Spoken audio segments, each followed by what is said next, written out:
Ladies, welcome to today's Global Citizen Fellows ceremony that ends a long journey for you. Or maybe it's the start of a new chapter of your journey. It's our privilege to have you as our honorary guests to the closing ceremony of the Women's Empowerment Program for the Latin American cohort. We are very, very proud of all of the things that you have achieved in the past couple of months, I have to say. And we are happy to gather you today all together for our celebratory moment, if you want to call it like that. So ladies, it's good to see you on the screen. It's good to see the big slide where the whole cohort is depicted once more with beautiful faces that we will hopefully also hear of today live. And I do want to tell you, wherever you are right now, in Bolivia, in Brazil, in El Salvador, in Honduras, in Peru, but also, of course, in Austria, several of us are in Austria, that it's been a privilege and pleasure to work with you. As you probably know, I have been a fellow myself. And looking at today's ceremony, I was sort of looking back into the ceremonies that I have witnessed when I was a fellow. Some of them even included getting a diploma or having the hat on and putting the tassel on the other side. But what all of them had in common was that I gained further insights. And I wish we could do a show of hands whether you have gained further insights.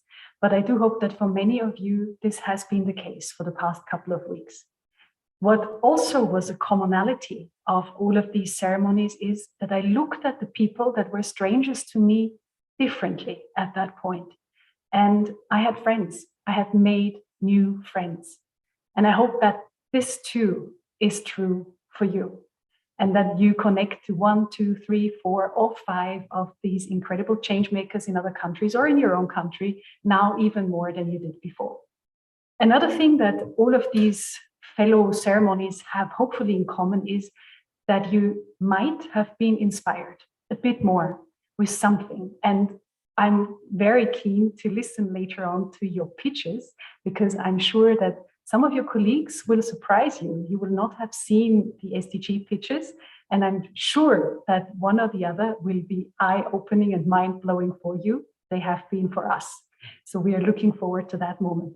And of course, ladies, it is no secret that the region that you are presenting, that you're representing really, Latin America, is currently, when you look at the global sphere, indeed gaining importance.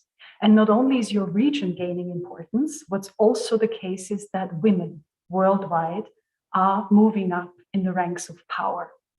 And I'm saying this with due caution, because I know there is a wide way that we still need to go. But you, dear cohort of Global Citizen Fellows, you are already in the ranks to rise. And we are happy about that and are very hopeful that our paths will cross again, with some of you probably taking political posts eventually, maybe some of you leading NGOs, academic institutions, maybe others of you will even end up in politics and like leading a whole country. So, ladies, without much further ado, all of this wouldn't have been possible without our great supporters.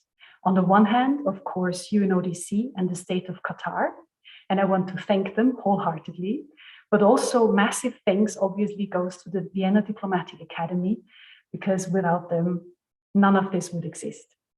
And therefore, allow me to immediately tell you that your program and what you have been doing has not only been watched by, of course, UNODC and the state of Qatar and the Diplomatic Academy and by us, but also by one very special person who we have the privilege at the Ban Ki-moon Center to work for, namely Ban Ki-moon himself, our co-chair, Ban Ki-moon, the 8th Secretary General of the United Nations.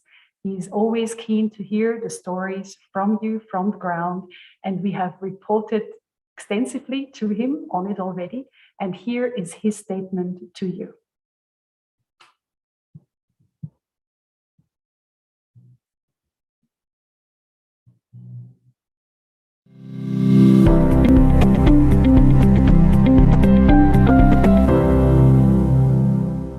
Dear Global Citizen Fellows of the Women's Empowerment Programs, I am sending my warmest regards from Seoul. Even though I cannot be with you in person on this special day, I am delighted that modern technology still allows me to share a few words with you.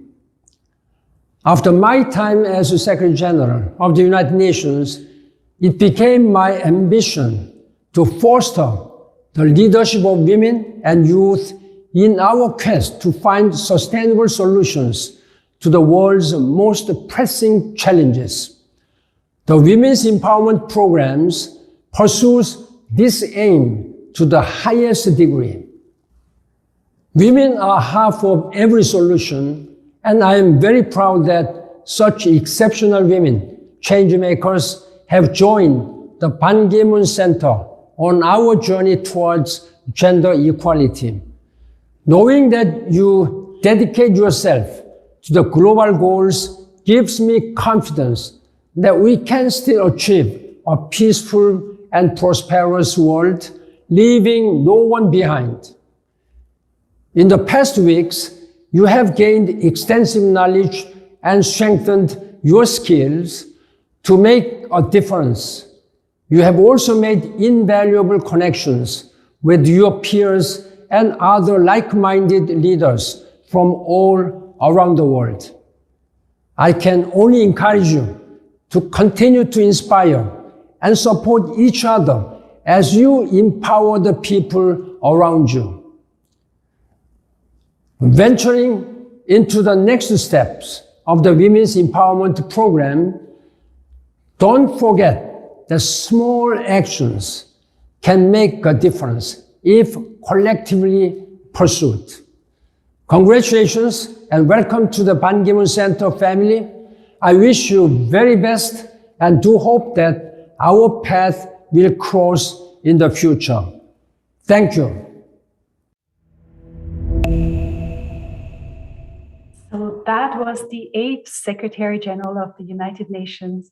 Thank you, Ban Ki-moon, for your remarks. Now it is my privilege to introduce to you, and some of you might know her already, our dear Susanne Keppler-Schlesinger. She is the Deputy Director of the Diplomatic Academy, the Vienna School of International Studies, Diplomatische Akademie Wien.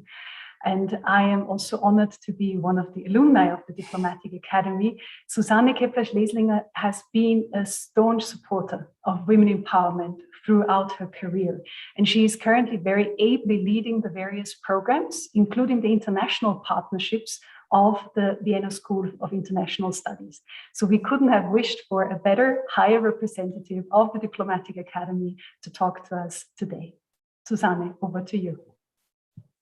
Well, thank you very much, dear Monika, for these kind of words.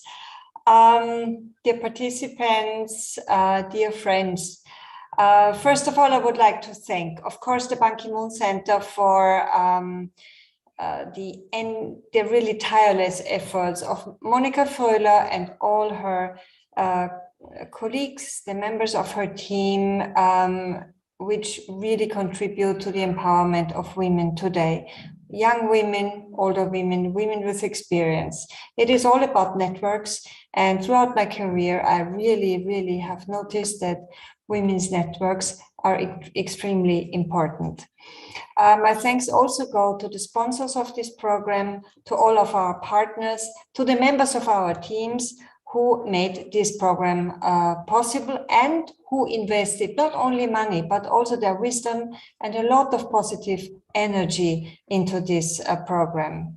And investing in women and girls, encouraging leadership of women and girls in times of crisis has become more important than ever. Investing in women means that you have a positive ripple effect on the general health of societies, the economic status, on the status of peace and security. Altogether, you build more resilient societies when women and men share influence, share economic means, share powers. Of course, we do that hand in hand with our partners, our male partners, our fathers, and our sons. So, gender mainstreaming the empowerment of women, the empowerment of girls is clearly in the responsibility of societies as a whole. I'm sure that you have exchanged a lot of experiences from your own life with the experts present. I hope that the network that you have been able to build is a solid one, that it will last. And as Ban Ki-moon, the former Secretary General of the United Nations, already pointed out, the wonders of technology have made it possible to meet you on screen. But after all, I still hope to meet you in person here in Vienna, maybe as diplomats, maybe as private tourists. The door of the Diplomatic Academy will always be open to you. Let us know when you're in Vienna, and we would love to meet you personally and maybe share a cup of coffee, as is the tradition in Vienna. So I wish you personally all the best. Thank you for having chosen this program. Please continue your good work and keep your good energy. Goodbye and all the best. Thank you so much for these kind words from the Diplomatic Academy of Vienna. Susanne, thanks so much. And I think also it is my opportunity to say a special thanks to Maximilian Huck, who all of you know. He has been the wizard behind the scenes, as much as, of course, our Viola Christian, who has really deserved a major, major big thank you for everything that she has done. Our teams are working very closely. But of course, we are all under the chapeau of UNODC's Education for Justice program. And this leads me to our next speaker, my dear friend and amazing women empowerment champion, Lulua Asaad. She is Education for Justice coordinator at the United Nations Office on Drugs and Crime. And that's not enough. Lulua even achieved to gain an award just very recently. So the Secretary General, Antonio Guterres, the current Secretary General of the United Nations, awarded her unit with the Innovations Award for the Education for Justice program. And this was due to Lulua's and her colleagues' work for exactly basically the messages that you have now been privy to and the content that you two could basically get to know. So Lulua, over to you for your remarks from the sides of UNODC. Thank you, Monika. Thank you so much. And it's really an honor and pleasure for me to be here today. And it's really remarkable to have been witnessing how the Ban Ki-moon Center Women Empowerment Program has evolved through the year and now traveling through the different regions and now in Latin America. And I really value the partnership that, of course, we have with the Ban Ki-moon Center and the Diplomatic Academy, because in partnerships lays so much power. And also now we really value the partnership with all of the young women fellows as well, because this is an important element for achieving the Sustainable Development Goals. And of course, for us at UNODC, we really associate great importance to the role of women in promoting the rule of law and promoting a culture also that fosters dialogue and understanding, and also a culture that rejects corruption, violence, and crime.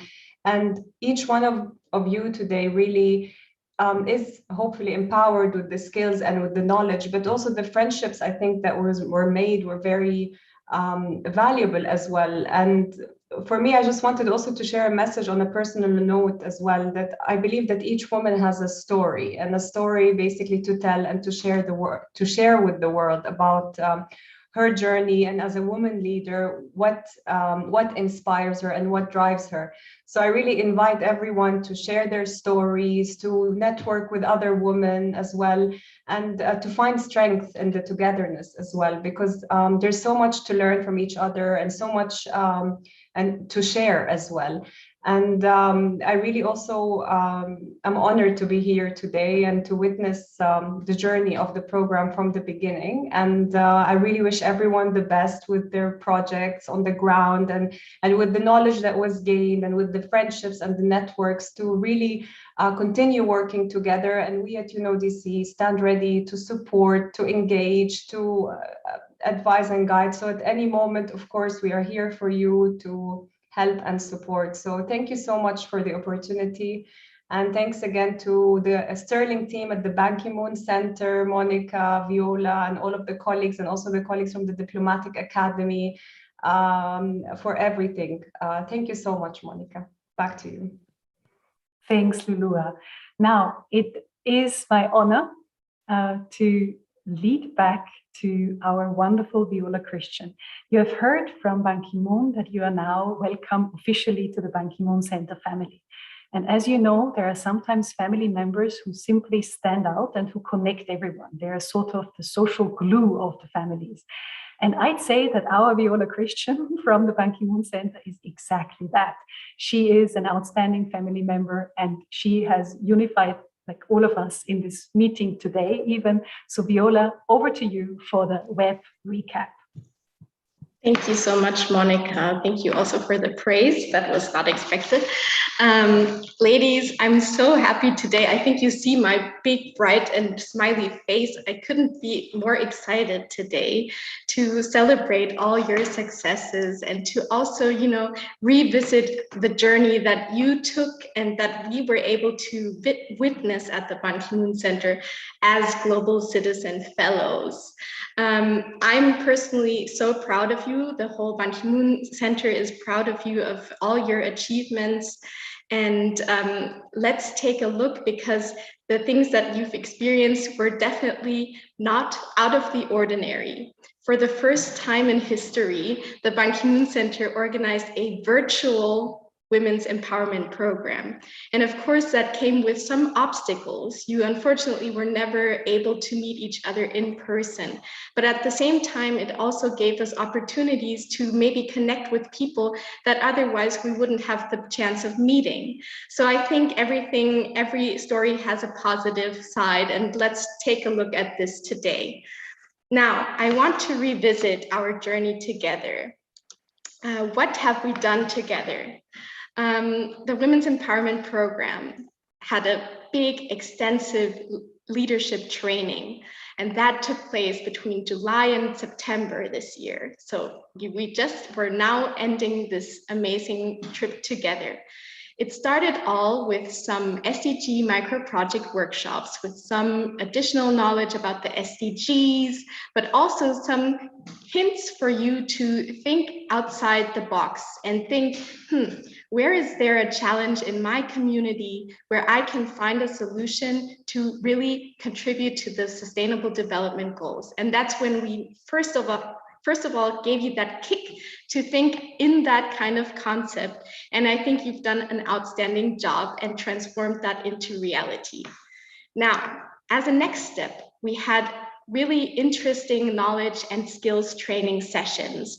Some of them were focused on peace and security. Some of them focused on the topic of gender, also on the topic of UNODC's work when it comes to education for justice. So really hands-on knowledge and skills that you needed, such as leadership skills. You trained your communication skills. You also took a look into raising your negotiation skills to make sure that every woman has her space at the negotiation table. And I think all of these skills were essential in contributing to your skill set of making sure that an SDG micro-project could result from this program. These SDG micro-projects are small initiatives that contribute to the SDGs in any kind of way. And the idea is really just for you to think, where can I make an impact in my community? And that's really where you got starting to think. Where is my community? Where is there a challenge in my community that I want to solve with my abilities, with my talents, with everything that I have already fostered in my career so far? So as a next step, we also wanted to contribute to you and to your ability to network and to make sure that there are also high-level individuals that you can reach out to ask for advice, to get their insights, to already, get a bit of a feeling of how it might be if you once will find your place in one of these amazing leadership positions. And for that, we also had one amazing roundtable on effective women's leadership. We also had another roundtable on the topic of education for justice. So really this one program from UNODC that is uniting us here today. And as a special treat, of course, I want to also present to you today that the results from these roundtables were formalized in, on the one hand, one manifesto on effective women leadership and one action plan on education for justice. And it's my pleasure now to introduce these amazing outputs to you today.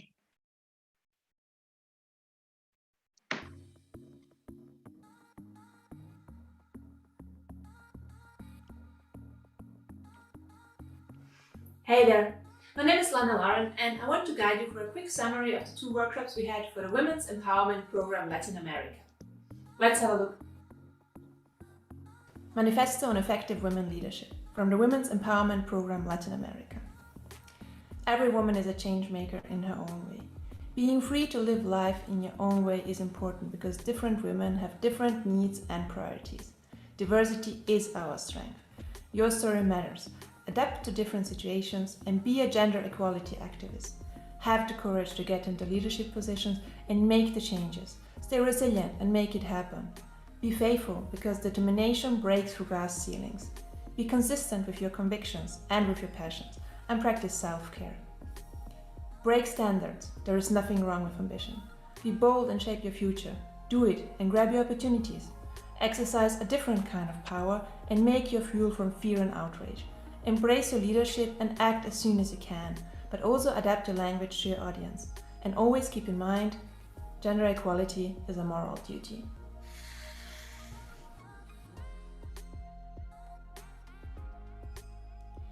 Education for Justice Action Plan from the Women's Empowerment Program Latin America. There are certain challenges we are facing. Young activists are being detained by the police, and there is a lack of information regarding access to justice institutions. Women are being imprisoned for suffering miscarriages and spontaneous abortions, and legal proceedings take way too long due to bureaucracy. There is limited access to justice and knowledge, and a lack of diversity. The current system does not want to change the status quo, and corruption is a big issue. So, what are the solutions we came up with? Well, what we need is workshops in grassroots institutions like schools, restaurants, and markets. The rights of youth have to be promoted in workshops because they need to know the procedures. Quotas have to be established and trainees have to teach the Constitution. Elaborate reports and assessment of a particular unit are necessary, just as is inclusion of minorities. We need to support women collectives to provide and facilitate training spaces.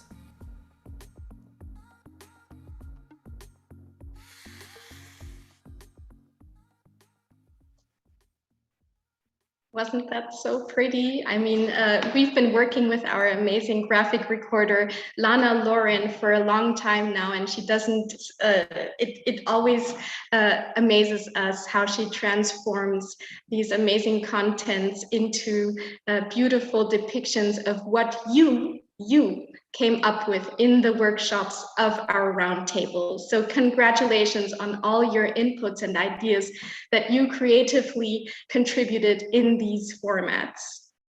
Now, let's go back to our recapturing moment of the Women's Empowerment Program leadership training.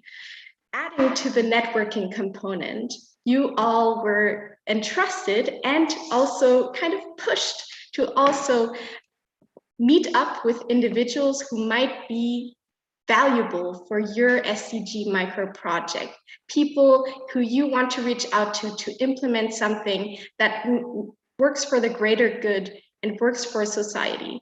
And we see here a little depiction and a little album of all the meetings that you had. And I think that really resembles the fact that the networking really happened and you were able to make valuable connections and maybe find your trusted partner to fulfill your SDG micro-project. Great. So that was the leadership training, but not it yet, because you were also part of an SDG micro-project incubator. In this incubator, you were really pushed to find ideas and make sure that you are also applying your skills, you. took part in a project management course. You got all kinds of insights on how to communicate your SDG micro-project. And I'm glad that Kate Walker, our communications trainer, is here today to also congratulate you on your achievements, because what we've seen from your SDG micro-projects and the proposals that you've submitted is really that you are amazing at making sure that these micro challenges work for a greater purpose. And that was very much made clear. So thank you so much for all your contributions.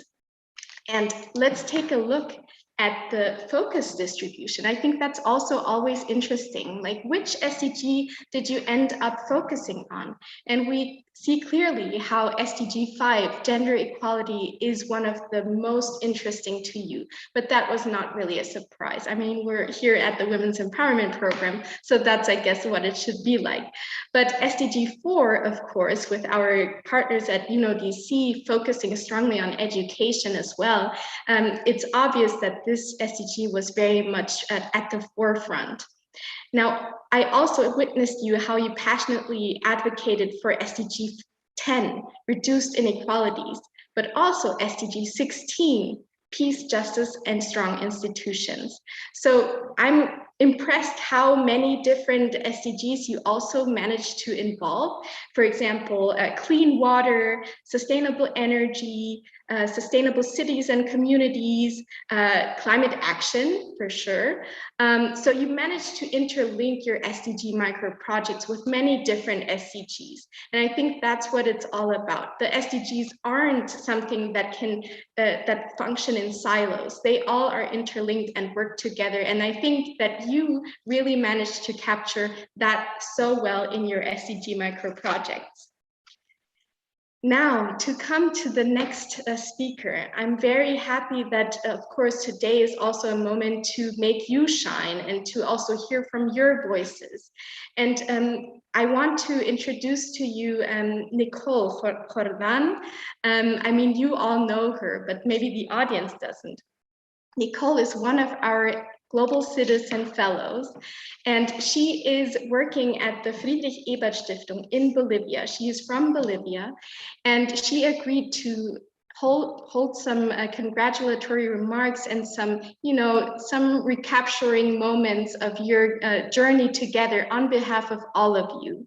So I would like to introduce now Nicole. If you're here with us, you can unmute yourself and Thank you so much, Viola, and thank you, all of you, my fellow peers, all the people that are watching, and good morning, good afternoon, or good evening, depending on where you're located at this very moment.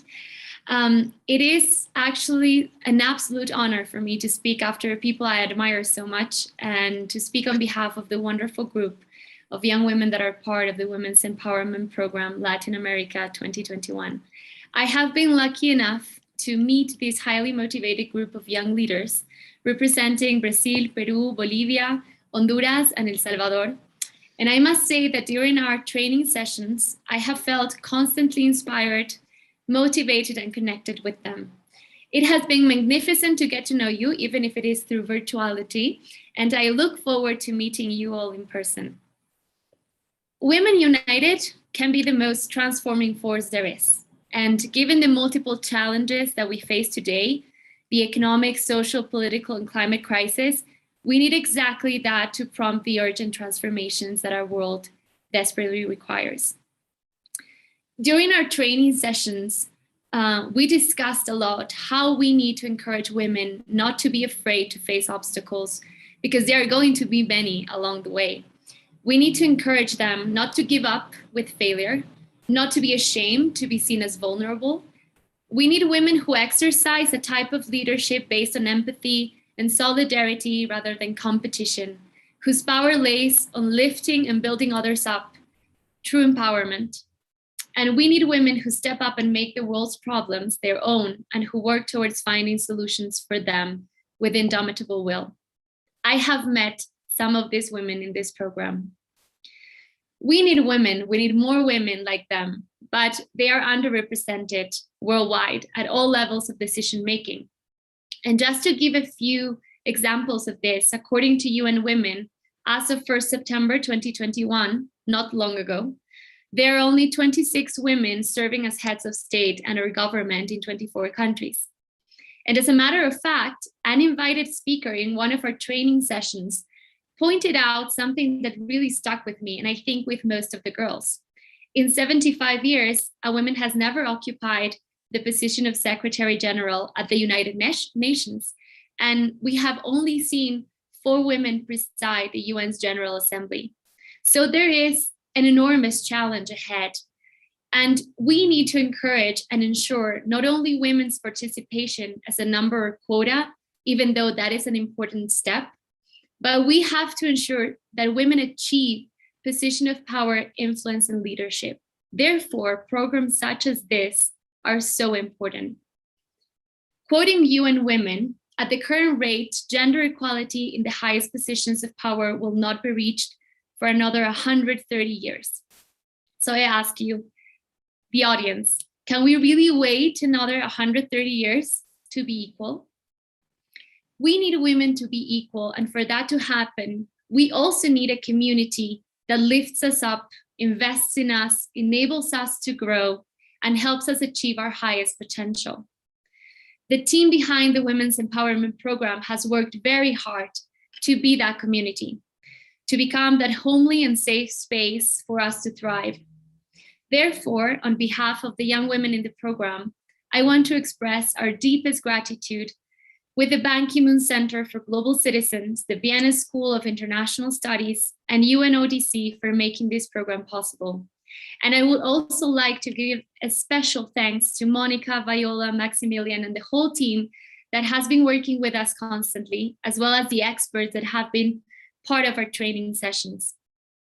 The Women's Empowerment Program has encompassed lectures with experts on different topics relevant for the purposes of the fellowship, from sessions on women in peace and security and education for justice, to workshops on project management for social impact and capacity training, negotiation techniques, and even practical tips for pitching and presenting ideas in a compelling manner.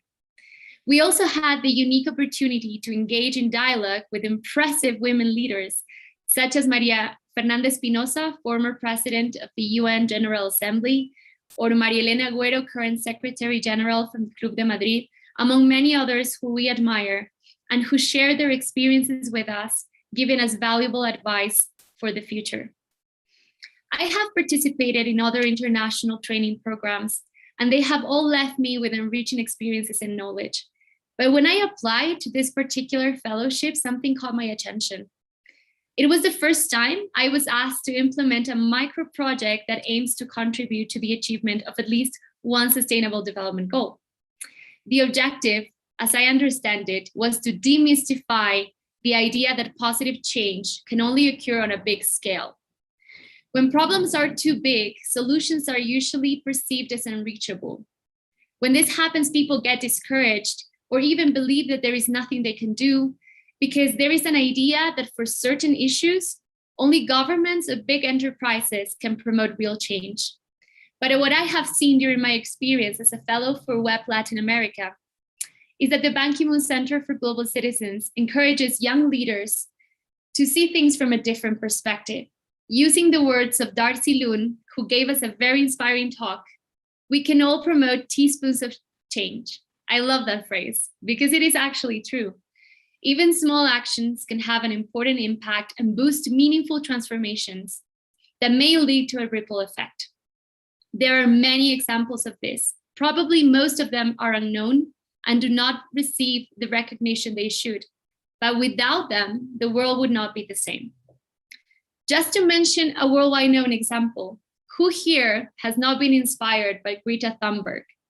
Her persistence, her compromise, and passion at such a young age has particularly moved me, and it has had the same effect with people around the globe. It has personally inspired me to do more. But if someone had told you a few years ago that a teenager would start an international environmental movement to fight against climate change, would you have believed that person? The Women's Empowerment Program has continuously encouraged us to believe that such things are possible, that we may think our projects are small, but that we are actually making a great contribution by translating our ideas into concrete action, by contributing to our communities in different ways. I have witnessed firsthand the commitment of my peers with their projects, their drive and vision to make this world a better place. And I have no doubt that their communities are going to benefit from their determination. So I invite you all to be informed on the evolution of our projects through the Ban Ki-moon Center and the Women's Empowerment Program, and to get involved in whichever way possible. We young women need to be part of national and international networks and communities that nurture us and give us the inspiration and the push we need to become change makers in different scales. We need more institutions that encourage us to believe in ourselves and thrive. So on behalf of the amazing group of women that I am part of, we are truly thankful for the opportunity to be part of this life-changing experience. Congratulations to my fellow peers. Thank you to the Ban Ki-moon Center and all the institutions that are part of this amazing initiative. And thank you all for joining us in such a special day. Wow. Give it up for Nicole. Thank you so much, Nicole, for your amazing words. It was really, I think you captured everything so well. And thank you so much also for the compliments. I can only return them to you for your amazing commitment. Wonderful. Ladies and gentlemen who are joined here with us today, I would like to now move over to our next program point on the agenda today. Now that we have discussed so much about SDG micro-projects and all these technical things that might run into them, we also don't want to forget that our Global Citizen Fellows were also required to submit a video pitch of their SDG micro-projects. And this video pitch, I can only say we've received 20 amazing video pitches, and we had a very tough time, I have to say, in selecting only 4, unfortunately today, the ones that really moved us almost to tears, that we want to present to you today. Now, for the first video pitch, I would like to introduce Tania Bello. Tania Bello is from El Salvador. She's a project manager in the Museo de Peace in El Salvador. And she implemented the project Sisterhood for Change, or she will implement the project Sisterhood for Change, Young Female Change Makers for the SDGs. And yeah, I cannot wait to introduce her video pitch to her, because she magnificently really introduces her SDG micro-project. Let's have a look.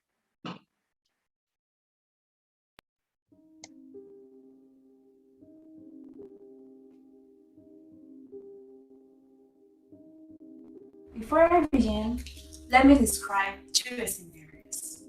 First, there is Gabriela, a young college student and human rights activist who watches helplessly as the Salvadoran government closes the door of dialogue with youth.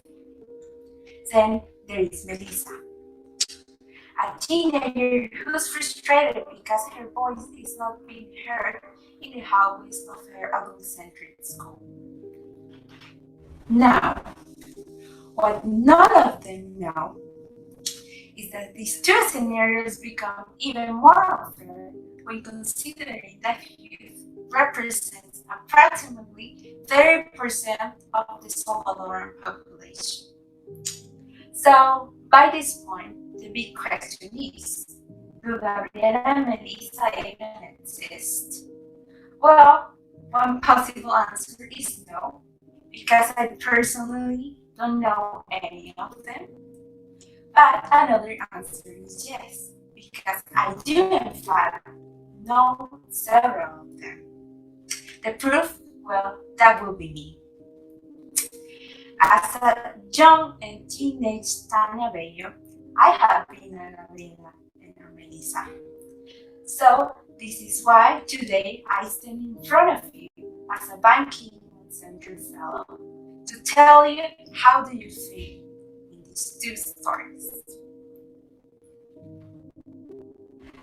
Let me introduce you to the Sisterhood for Change initiative, thanks to which you help me so that the Gabrielas and Melisas in Salvador can turn that frustration into enthusiasm and sorority. This micro-project seeks to empower young female college students who are the senior sisters and teenage students who are the junior sisters by creating a safe space for activism and dialogue. In this regard, I want you to keep in mind that by the end of the project, we'll have tangible outcomes such as, firstly, 12 senior sisters trained in topics of empowerment and global citizenship thanks to an online leadership training phase. Secondly, 12 junior sisters with solid academic and professional life plans thanks to a personalized mentoring phase.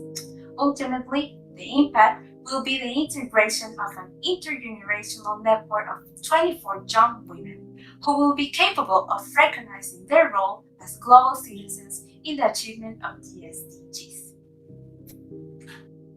Finally, by getting involved in this project, not only Gabriela and Melissa will become global change makers, but you will too by helping me in the achievement of SDG 4 and SDG 5. I had nothing more to say except that change starts from the moment that you give us your support. So what are you waiting for to change the life of these Salvadoran teenagers and young women?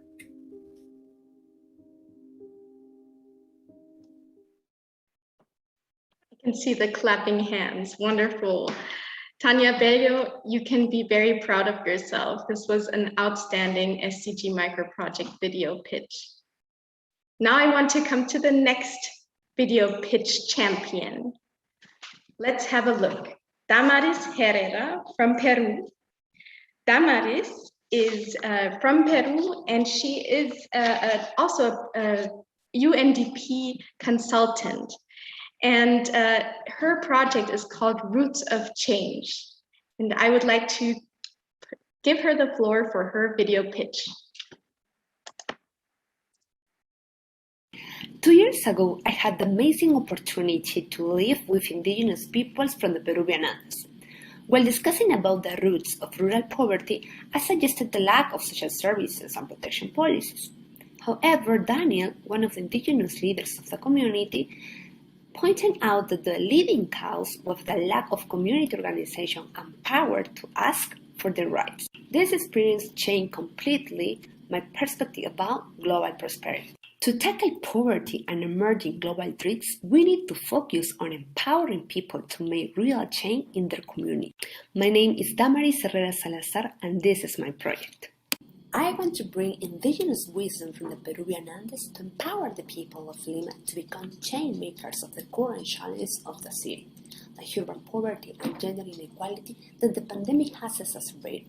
Lima, the capital of Peru, has gone back 12 years of poverty reduction advance, and gender-based violence is the new pandemic in Peru. How might we achieve this? I want to start from the seeds and build strong roots of change through empowering children, especially girls, with a global citizenship education with a gender equality lens. The project will work with girls and boys of the urban slum Virgen de la Candelaria in Villa María del Triunfo, Lima. First, the project will seek to inspire and educate girls and boys with global citizenship values through the stories of Peruvian female heroes. These women have faced gender-based and other forms of discrimination related to their ethnicity, wealth, and location. Most of these discrimination features are shared with the girls and boys conditions of Virgen de la Candelaria, so they will reflect the personal stories in them and believe that if they can overcome the same challenges, they can do too. After this, kids will identify and recognize female heroes in their environment to strengthen their female role models. Inspired by these women's stories, they will create their own hero story. Then, by awareness of their change-making power like heroes, we want to enable their action, providing thematic workshops and support the creation of their community leadership project. Finally, we will share and scale up their experience by connecting them with local and global platforms of Changemaker Kids. If you want to foster education of the next generation changemakers of urban slums with global citizenship qualities, aware of the most pressing challenges and having the tools to tackle them, you should invest in Roots of Change. We are waiting for you. I am convinced. Amazing, Damaris. Congrats to you for this amazing video pitch. I really love the vibes and the energy you put into this. Now, we are at our next video pitch. As I said, we have 4 to present to you today by Liliana Oropesa from Bolivia. Liliana is second secretary in the Sustainable Development Department of the Mission of Bolivia to the United Nations, and she is initiating the YAVAR project. Please correct me if I'm wrong with the pronunciation, but please present your SDG Micro-Project with your video pitch now.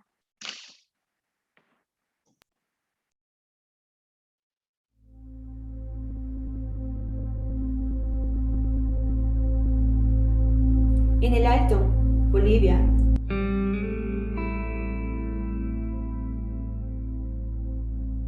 A package of menstrual pads costs the same that food for one day for a person. With limited resources, which one would you think a young girl would choose? Well, yes, you're not wrong. Food is the choice. But what about menstrual health? This is a dilemma that a lot of girls in El Alto face every month, added to the stigma for this taboo topic that at the same time is the reason for truancy. El Alto is the youngest city of Bolivia and one of the most populated, with more than 1 million of inhabitants, which more than a half are women. Most of the population is among 10 and 25 years old. 1 in every 3 does not have their basic needs satisfied, and nearly 1 in 20 lives in extreme poverty. With these conditions, it is difficult to think that women and girls have resources to get these products. How long do you think someone spends menstruating over their lifetime? According to UNFPA, we could easily spend 3 to 8 years menstruating, during which we might face menstruation-related exclusion, neglect, or discrimination. Menstruation is an inequality factor, and this micro-project wants to contribute to minimize this inequality gap. What is the purpose of this project, the YAVAR project? To fight period poverty. My name is Liliana Oropesa, feminist and fellow of the Ban Ki-moon Center Women's Empowerment Program, and I'd like you to join me in this objective. How? First, we'll get the resources through a crowdfunding campaign to get menstrual supplies, ideally eco-friendly options that also allow us to fight waste production and in order to collaborate to local initiatives. Second, with collaboration of local organizations, provide menstrual management products accompanied by menstrual education workshops, virtual and in person, which will provide information about menstrual and integral healthcare, overthrowing the stigma and taboo around menstruation. What would be the contribution to Sustainable Development Goals? Especially SDG 3, good health and well-being, and SDG 5, gender equality. But beyond these two, the project also engages SDGs 1, 4, 10, 12, and 13. Join this cause because periods are cool, period. Ah, I love it. I love it. Liliana, great job, really. You put so much love into this video and so much energy, and it really paid off. Now, our last video pitch champion is Julia Schneider Ignacio from Brazil. Julia is a strategic and intelligence coordinator at Museu da Pessoa institution in Sao Paulo, Brazil. And her project, Empowering Agents of Change, is going to inspire you all. So let's give it up for Julia. Hi, my name is Julia, and I am one of the lucky Brazilians who was born with access to housing, sanitation, and good quality education. I call it luck because this is far from being the reality of the country, which, despite being one of the largest economies in the world, constantly ranks in the 8th worst position in income inequality. This reality can easily be seen in Capão Redondo, a social and economic vulnerable neighborhood in São Paulo. Historically marginalized, the children born there lack access to basic needs, are submitted to violent situations on a daily basis, and are 46% more likely to drop out of school compared to children born and raised in rich neighborhoods. Given that no money means no education and no education means no job, a cycle of poverty and unequal opportunities is continued. Education is a human right and essential to building strong, healthy communities. You may be asking yourself, how will this project help break the cycle of poverty and begin a virtuous one? Well, firstly, workshops on the Sustainable Development Goals will be given to a group of teachers of the region. Secondly, activities will be designed to encourage 10 children and adolescents from ages 10 to 15 to identify challenges inside their community and take action to foster change. Finally, together with their teachers, the students execute the SDG projects in their own surroundings. Why is this important? Well, these goals drive active learning. Children feel more invested in their education when they know they can contribute and make change happen, as well as develop a stronger sense of self. This project responds specifically to the SDG 4.7 to ensure that all learners acquire the knowledge and skills needed to promote sustainable development. As a result, we have children and adolescents who feel empowered as co-creators of knowledge and the future of their communities. They overcome the daily challenges that socioeconomic vulnerability imposes on them and become leaders of social transformation. Every child can and should be given the opportunity of being an agent of change. Thank you so much, Julia, for this amazing presentation of your video pitch. It was really so inspiring, and I think all of these four are just a replication, and they demonstrate so well how all of you are such incredible change makers, and that, of course, holds for each and every one of our Global Citizen Fellows. I will hand over to Monika. Right, ladies. Wow, I had chicken skin again with many of your pitches. Beautiful, really, really beautiful. I would like to invite you now, and particularly the ladies that we have presented their video pitches. So let's start with Julia and Liliana. I would like to invite you to a conversation with us, a brief conversation where we would, of course, then later on also talk to Damaris and Tanya. But first, let me talk to Julia and Liliana and ask you, tell us maybe a bit about yourself so that the audience and everyone else hears again who you are, but then also what motivates you on a daily basis to be a change maker. And I don't know, does Liliana or Julia want to start? Maybe Julia, you were the last to present in the video pitch. Let's make you the first to tell us a bit more about you and what motivates you. Hi, all. Thank you for all of this. It's been amazing. Well, about me, it's always hard to speak about oneself, but I'm someone who has lived abroad and therefore had experience to be with different cultures and different struggles. And at the end of the day, what I've always realized is that when we have access to education, we are able to be creative, we are able to have analytical thinking, critical thinking, and that enables us to do a lot. So at the end of the day, I always fight for education because it was closest to my heart and what I do believe that can really start a virtuous cycle for the most unprivileged. And I think that when we when we're able to exchange and communicate, we can foster change. So at the end of the day, like in a big resume, that's who I am, someone who's passionate about education. And I think what motivates me on a daily basis is something that comes naturally to me. I feel like I want a better world.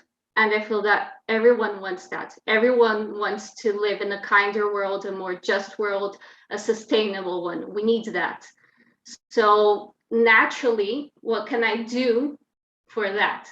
And that's how I act, because in the end of the day, there's not one person, one institution, one NGO that's going to solve all of our problems, right?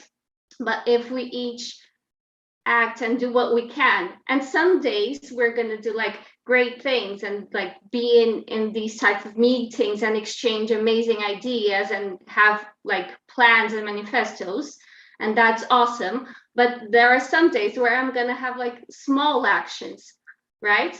Like not get stressed in traffic and breathe before you start a fight, or recycle, and that also is a lot. So I feel like what motivates me is to remind myself that the important thing is to act just on a daily basis, do what I can at that day, at that moment, to live in a more just and sustainable world. Thank you so much, Julia, for president. I love that. So over to Juliana. Maybe you tell us a bit about yourself and what motivates you to be a change maker. Thank you. I am so inspired right now. I am so inspired during all the program because all my colleagues, all the fellows are so inspiring women. So I feel like, oh, my heart is just bumping. But who is Liliana? I don't know. I could say that from a young age, I started to realize that there are so many inequality factors around. And I wanted all my careers, I mean, I'm an economist, I'm a lawyer, and also I had the opportunity to represent my country to United Nations.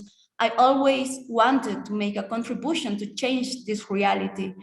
And I think the last year was a key year. We were not ready for a pandemic.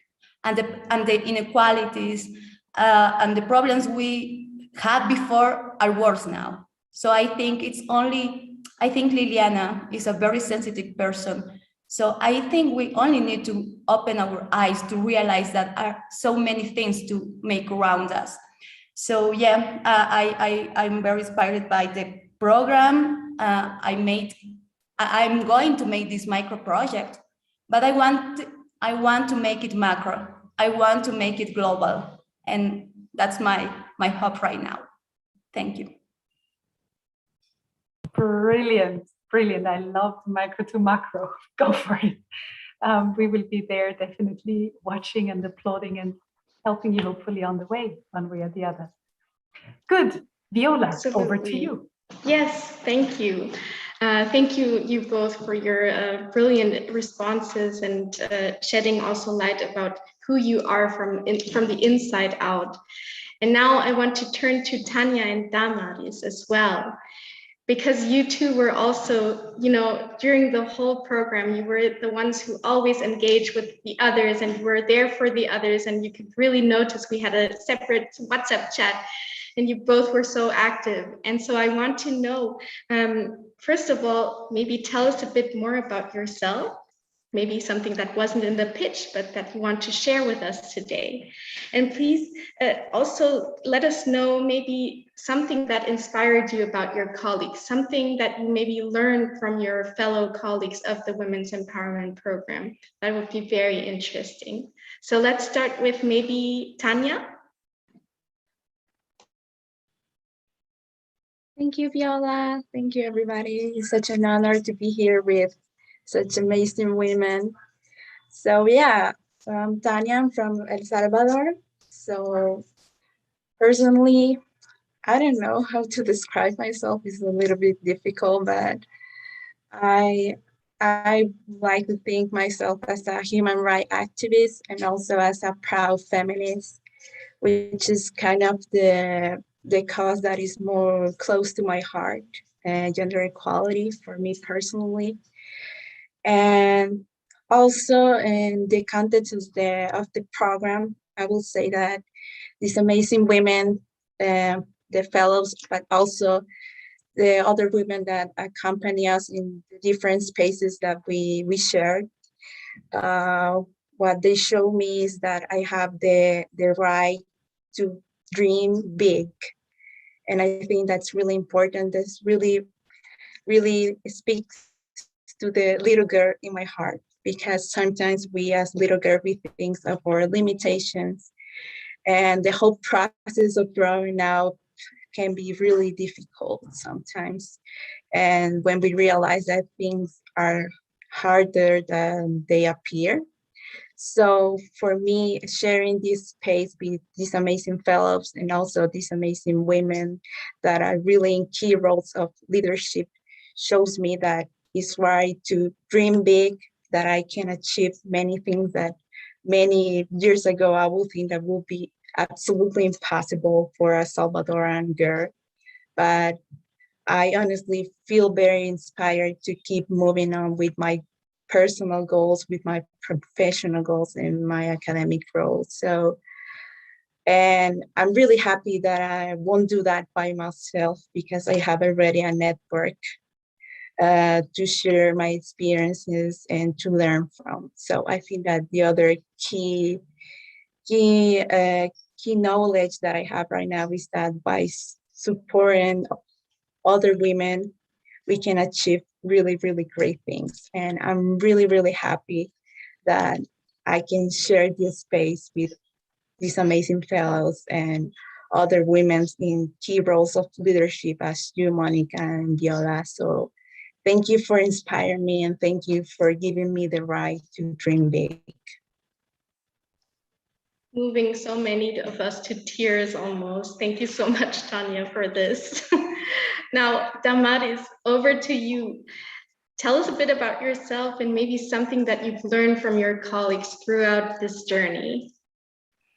Yeah, well, thanks so much for your words, Tanya, and from all the words from my friends. So first, I was thinking right now what to say about myself, but there's like an aha moment in your life, and I had this aha moment when I was 14, 15 years old. I had the opportunity to study in a boarding school here in Peru. And there were many students from rural areas, from the countryside. One of the things that surprised me first was the inequality between us. I was from Lima, from the capital, and most of my friends were from other parts of Peru. And Peru is a very unequal country. I mean, Latin America is unequal, Peru is very unequal. And I realized, and also in this school, we had like leadership programs.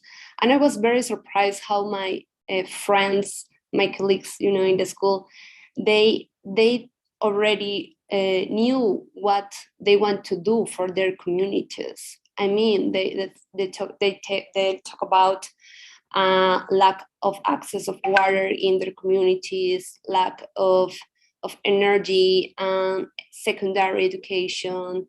And it was, I mean, very surprising. I think that until that moment, I was a very individualistic person and realized first the inequalities in my country through the stories of my friends, because I lived with them like about 3 years, and then surprised how they were very aware of the needs of their communities, and the need also to do something for that.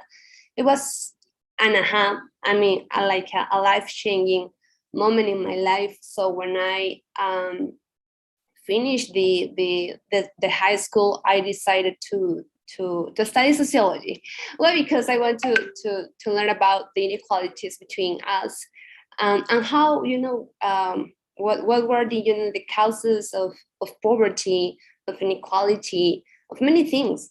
So since then, I have been very involved in social and developmental projects here in Peru, and especially in rural areas. So that is why when I was doing I was writing my video pitch, I would like, I remember that I wanted to inspire also myself. I mean, like, what is my story? And this is something that Andreas, one of the teachers of this program, he told about that, and that for me was very powerful.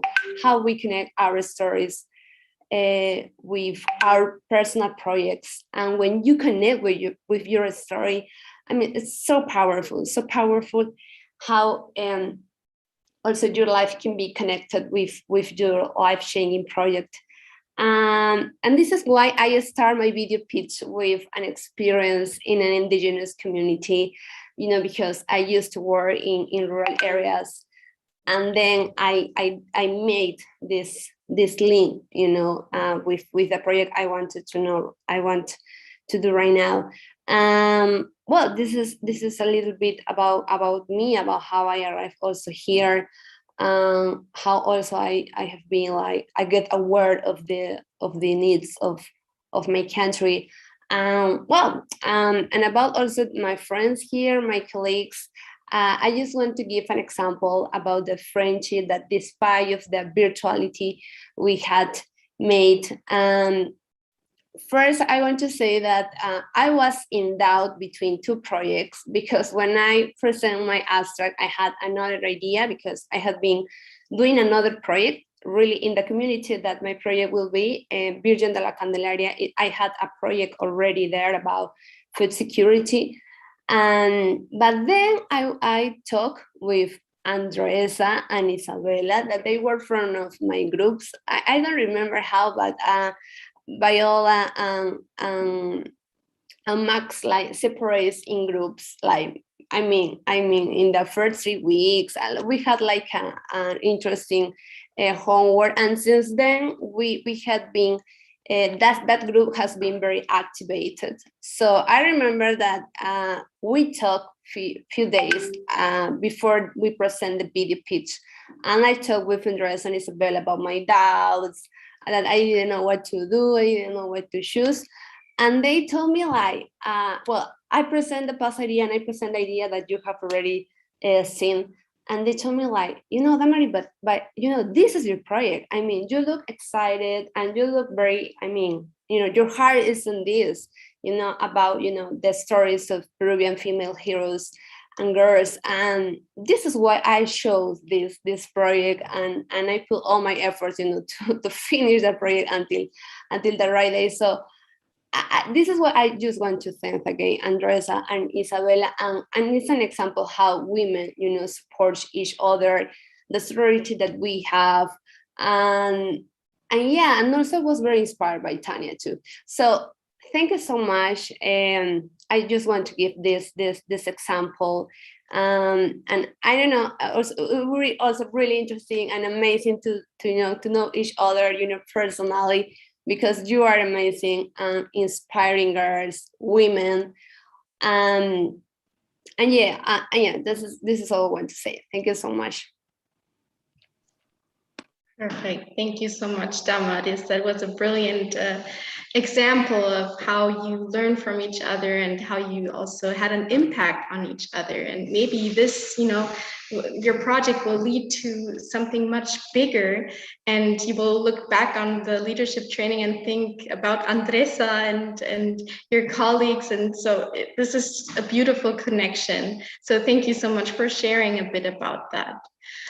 Now, unfortunately, we don't have the time to look at everyone's video pitch, but we also think that you don't only need words to describe an SDG micro-project.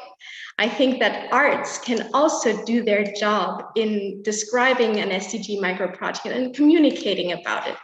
So I want to also introduce you to our illustrator, Kat J. Weiss. She's actually today with us.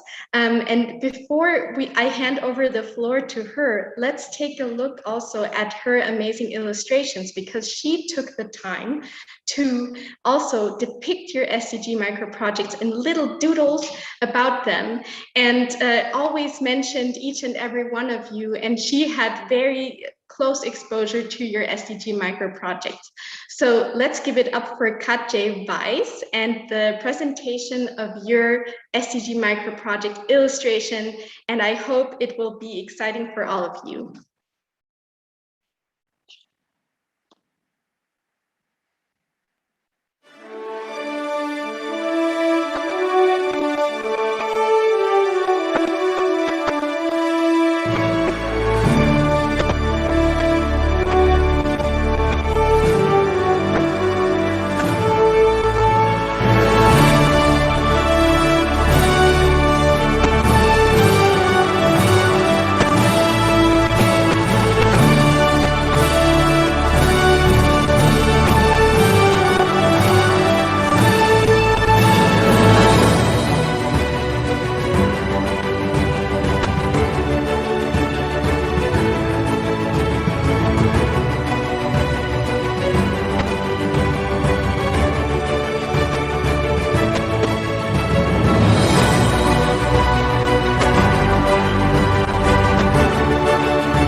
speechless. I think it's just amazing how, getting so emotional. I think you've done such an outstanding job.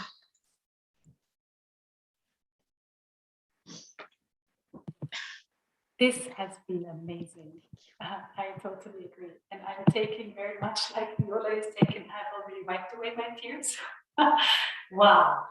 Beautiful hearts and minds at play. And now that you know that all of you have your forces united on SDG goals and on gender empowerment and empowerment for women, I mean, let's conquer the world. Honestly, this was beautiful. And what a job by our illustrator. I think that these illustrations really capture the essence of your project.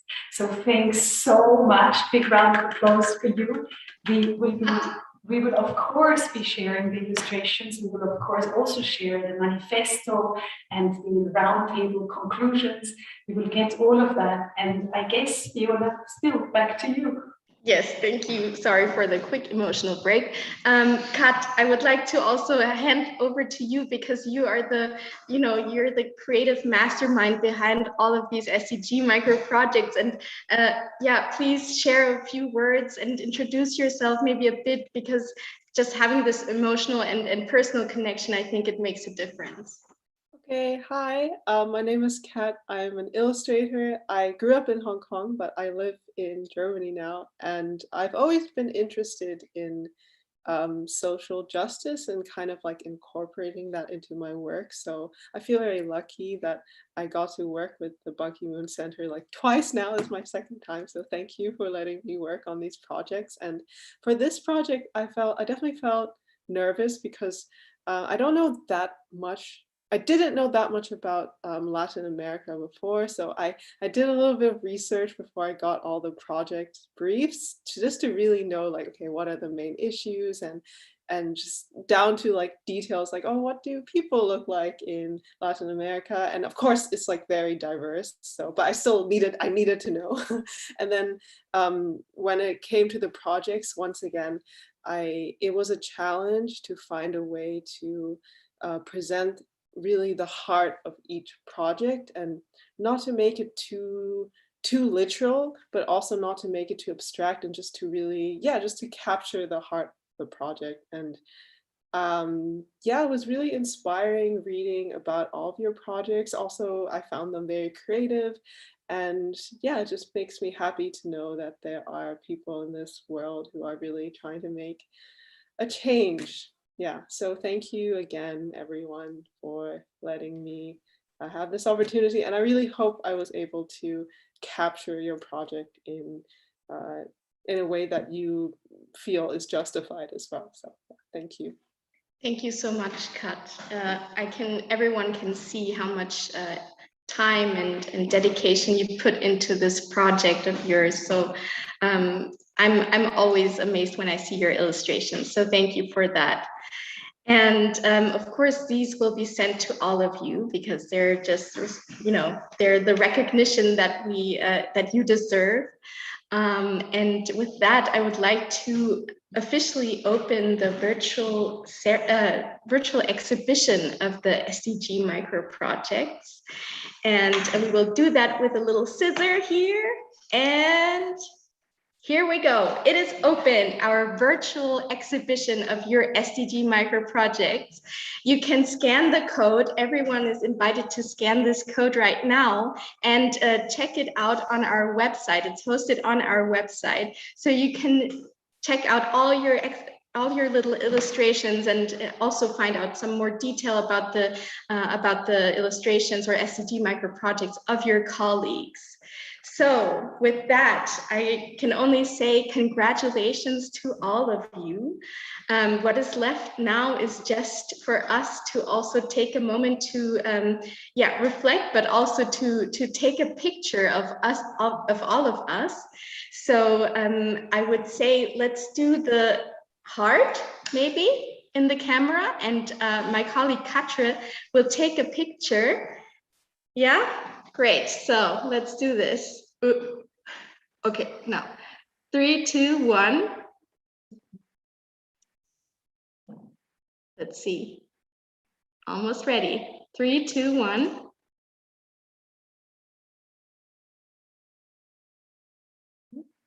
One more. Perfect. Oh, one wave. She communicates. One wave, please.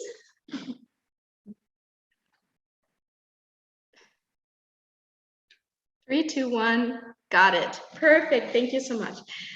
Perfect. So, ladies, one more thing. I want to give special thanks to one of our special colleagues. Anna Kössler has been an amazing addition to our team for the last 3 months. I think you have your camera off, so please turn it on now.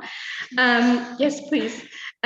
So let's also have a moment of appreciation, because Anna has been our intern for the last 3 months, and she put so much effort into this project and many more projects all at the same time.